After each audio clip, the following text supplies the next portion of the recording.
What are the oldest gold coins in the world? Our top 9 list coming up.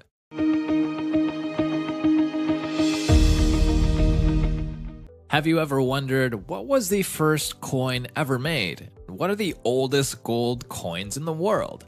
Because let's face it, this precious yellow metal has been around since forever, used as the ultimate status symbol, showing off who's got the power and the wealth. On top of that, it has been historically used as a currency, allowing ancient people to buy and sell things just like how we use our fiat money now. From that mysterious Lydian lion triad from way back in the 6th century BCE to that showstopper Venetian ducat from the 13th century CE, you're about to get a glimpse into how the ancient world rolled when it came to cold, hard cash. So whether you're trying to level up your coin collection or just super curious about OG money, you're in for a treat.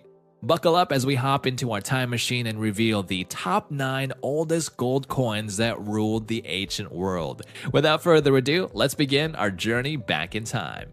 A quick note for high net worth U.S. investors. Due to the unprecedented rise of inflation rates and experts predicting massive growth in the prices of gold and silver, this year might be the perfect time to diversify your portfolio with these assets.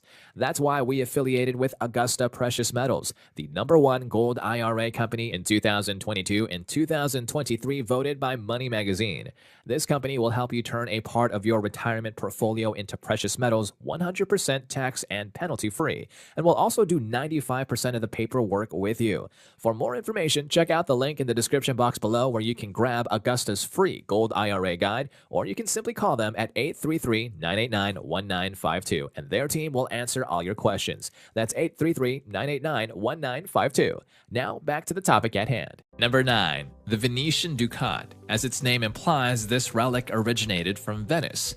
From the 13th to the 18th century, this island city was rolling in the dough with this iconic gold coin. The ducat wasn't just a currency, it was a symbol of the booming era when Venice ruled the seas and was the place to be for trade and culture. When it comes to design, this yellow coin is pure art. On one side, you'd see the Doge, kind of like the presidents of this city back then, and flip it over and there's St. Mark, Venice's #1 patron saint, hanging out with an angel.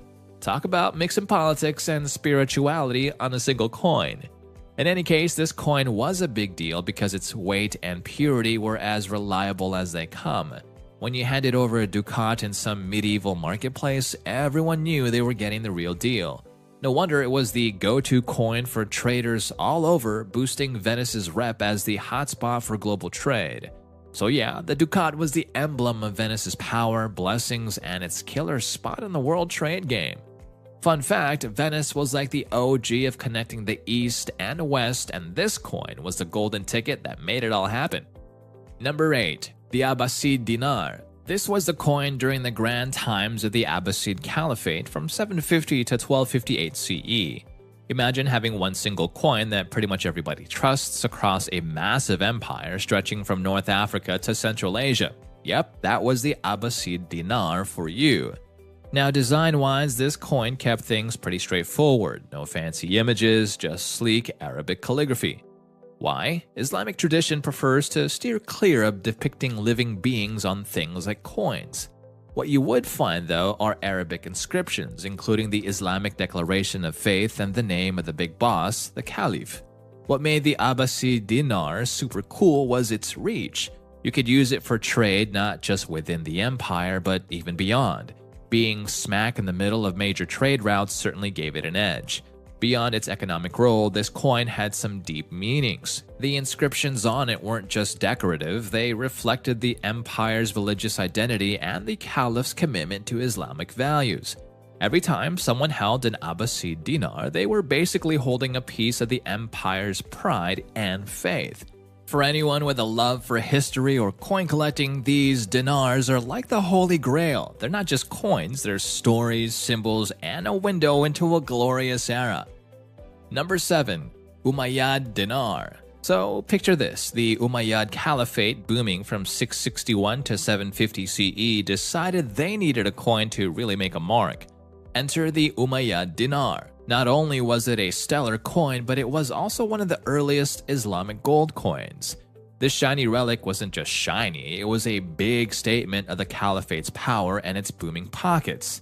These dinars were pretty consistent, weighing in at about 4.25 grams. And talk about minimalist design goals, both sides had Arabic inscriptions, including the Islamic shout-out of faith and the name of the reigning caliph.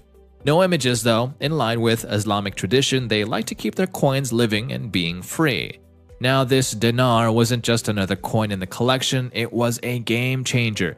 It set the gold standard, pun totally intended, for the vast Islamic empire, making trade a lot smoother. Its widespread use played a huge role in keeping the empire's economy steady and growing.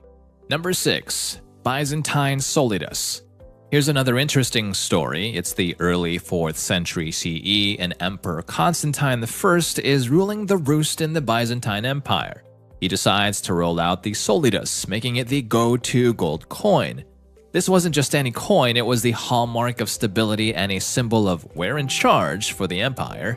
Now, this wasn't some hastily made piece of metal. The Solidus was a gorgeous, consistent weight coin, around 4.5 grams of shiny gold. One side showcased the emperor looking all majestic and powerful, while the flip side often featured none other than Jesus Christ himself, highlighting the empire's tight-knit relationship with Christianity. However, keep in mind that there are different Solidus coins with different emperors and symbolic images. For example, there is a Solidus of Constantine the Great, Solidus of Theodosius II, Solidius of Constantius II, and Jesus was not on most coins that came later. Anyway, the Byzantine Solidus coin was the real MVP when it came to the empire's monetary system. Its reputation for consistency made it a hit among traders everywhere, sort of like a credit card everyone trusted. This made trade smoother and placed the Byzantine Empire on the map as a major trade influence. Given the empire's prime spot between Europe and Asia, the Solidus just didn't stay local. It became a hot favorite in international trade, making the Byzantine Empire the cool kids in the global trade club. Here's the kicker. The Solidus was so iconic that it stayed relevant for nearly 1,000 years. That's longer than most empires themselves. Even after the Byzantines clocked out in 1453, this coin was still in high demand, influencing European currency for years to come. Number 5. Gupta Dinara. Between the 4th and 6th century CE, the Gupta dynasty was ruling the roost in ancient India. These people were minting the Gupta Dinara, which is basically the superstar of ancient Indian coins. These coins are like tiny gold nuggets of history, telling tales of the empire's riches and their love for artsy things. The Gupta Dinara was roughly 8 grams with a super detailed portrait of either a Gupta king or queen. You can tell they're all royal and majestic from the way they're decked out.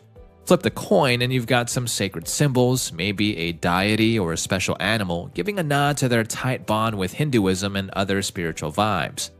For example, the obverse of this coin here, we see the king standing facing left in salwar and wearing necklace, who holds a long bow in his left hand and arrow in his right, and on the reverse, we see the goddess Lakshmi seated on a lotus in Padmasana facing front. These dinaras weren't just for buying stuff either. They were a big deal. They're like the ancient version of putting your face on the cover of a magazine. Everyone using these coins knew about the Gupta's power, their love for art, and how deeply religious they were. You've probably heard people calling the Gupta period the golden age of ancient India, because at the time of its great economy, artists getting their groove on and loads of discoveries and innovations. And these coins, well, they were everywhere, helping the Gupta's trade game go strong, not just in India, but even with places across the sea. Number 4. Roman aureus. If coins could strut, this one would be rocking the runway of ancient Rome. Think of the Roman aureus as the Rolls-Royce of coins during the Roman era. It was a shiny gold coin weighing around 7.3 grams with a crisp imprint of the current Roman emperor on one side. This wasn't just about showing off the emperor's good side, it was all about flexing their divine swag and supreme power. Flip that coin over and you'd often see cool stories or achievements like mythological tales or major wins for the empire. Now, back in the Roman Republic days, gold coins were like unicorns. They're pretty rare. Most people dealt with bronze or silver coins for their daily deals. But then, late in the 1st century BCE, the aureus made its grand entry. Suddenly, the shiny yellow metal was the in thing, especially for big deals or fancy state expenses. It wasn't just about spending power, the aureus was pure propaganda. Through it, emperors showed off their might and divine connections and told everyone, we're the best. Having the aureus around did wonders for the Roman economy. Imagine a coin that everyone trusted, from your next-door neighbor in Rome to that trader from a far-off land. That's the kind of street cred this shiny relic had. Fast forward a bit, though the aureus got replaced by another flashy coin, the Byzantine solidus. In the 4th century CE, its legend lived on and even influenced how coins were made later on. Number 3. Macedonian stater. This one is one of the earliest gold coins. For context, let's teleport back into the 4th century BCE. King Philip II of Macedon is ruling the scene, and he's got big plans. And how does he fund these epic military adventures? The Macedonian stater, basically the MVP of ancient gold coins. This relic features a detailed portrait of the Greek god Apollo, looking all regal with a laurel wreath on his head. That wreath, it's all about victory and major respect. Flip that coin and you've got a quadriga, which is just a fancy name for a chariot with 4 horses. It's like the Ferrari of ancient times, showing off the might of the Macedonian army. Now, King Philip II wasn't just using this coin to buy bread at the market. It was the backbone of his ambitious plans, funding armies, expanding territories, and making Macedon a big name in the trade. But here's a cool part. This coin wasn't just about money. It was a billboard promoting Greek culture. So, as Macedon grew in size and power, this gold piece became a traveling ambassador, spreading the Greek vibe everywhere it went. Now, fast forward a bit, King Philip II meets a tragic end, and guess who steps up? His son, Alexander the Great. You've probably heard of him. He was kind of a big deal. We all know that he took the empire to a whole new level, conquering places from Asia to Africa. And what happened to the stater? Still in play, but with a twist. Alexander's face starts showing up, giving Apollo a bit of a break. Number 2. Persian Daric. This is a superstar of ancient gold coins from the Achaemenid Empire. This empire was a real deal. We're talking a massive territory from the eastern Mediterranean all the way to the Indus River. So, about the Persian Daric. Imagine a super shiny gold piece with an image of the kin. Not any specific one, just a cool idealized version doing this epic pose, either kneeling or running and wielding a bow and a spear. Flip it and you'll see this unique sunken punch impression, giving it that I'm special look. Now, why was the Daric so game-changing? This coin was all about keeping things consistent in weight and purity.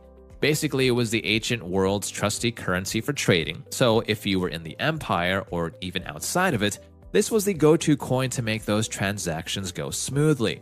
And speaking of influence, the Daric was the influencer of its time. As the Achaemenid Empire became the empire to watch, this gold coin became a symbol of their power, making waves all across the ancient world.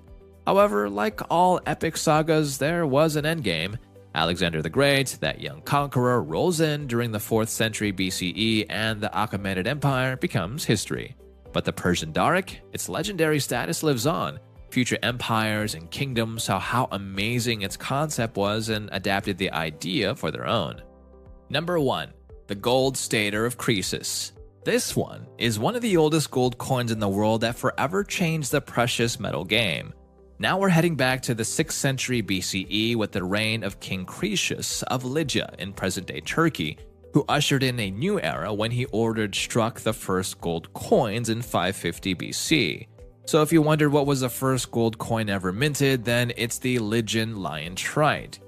Ever heard of the term rich as Croesus? Well, this king and his kingdom were onto something big with coins. They've introduced the gold stater of Croesus, and this wasn't just any coin. Imagine a shiny gold piece with a roaring lion that's giving off some serious King of the Jungle vibe. Give that coin a flip, and we see an interesting sunken punch mark, which was a signature Lydian move.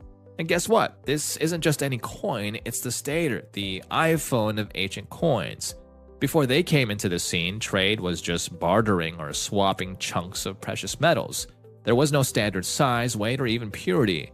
But then enter the genius gold staters minted by the king of Lydia, who showed how it's done, and trading got a massive upgrade. The Lydian Lion Trite was a game changer. It was one of the OG standardized coins. It was consistent and reliable, and everyone wanted to get their hands on it. It was no longer a guessing game of will they or won't they accept my coin, but a solid gold stamp of approval. Now let's chat about Lydia. Under King Croesus, this place was the Silicon Valley of ancient times, always on the cutting edge, and this guy had a vision. Thanks to these coins, he and his kingdom became the trendsetters. Everyone was watching and taking notes, so naturally other empires jumped on the bandwagon and the gold coin trend spread like wildfire. The result, Lydia's name was up in lights and they were the go-to trading empire for everyone. Everyone wanted a piece of that Lydian gold action, and just like that, the way we see and use money started evolving. Gold coins and bullion in today's world. Let's face it, today, gold coins aren't just for buying your favorite pair of sandals or trading spices, they're leveled up big time. This precious metal has gone from the shopping currency of ancient markets to the star player in today's alternative investment game. You see, it has this magical combo. It's shiny, it's rare, and lasts forever. No wonder we've been obsessed with it for ages. Some folks may think that with all of our digital money and fancy banking apps, this precious metal might have lost its shine, but it's still as relevant as ever. In fact, when there is a turbulent economic crisis and rise of inflation like we see today, a lot of people choose to invest in gold because it's considered a safe haven. Now, whether you want to take possession of your physical coins or looking to buy them in an IRA, check out our #1 recommended Gold IRA company in the US, Augusta Precious Metals. They'll educate you on diversifying with gold and silver, will hold your hand through every step of the process, and do 95% of the paperwork with you. Now, if this is something that interests you, please do give Augusta team a call at 833-989-1952 to learn more. You can also scroll down a bit and grab their guide and get a free gold coin when you open a Gold IRA account with them. All of that info is in the link in the description box below. Now, I'd love to hear from you. Which one from you on this list did you like the most? Any other comments on the oldest gold coin in the world? I'd love to learn something from you. Please do share your thoughts in the comments below. Thank you for watching, and I'll see you at the next one.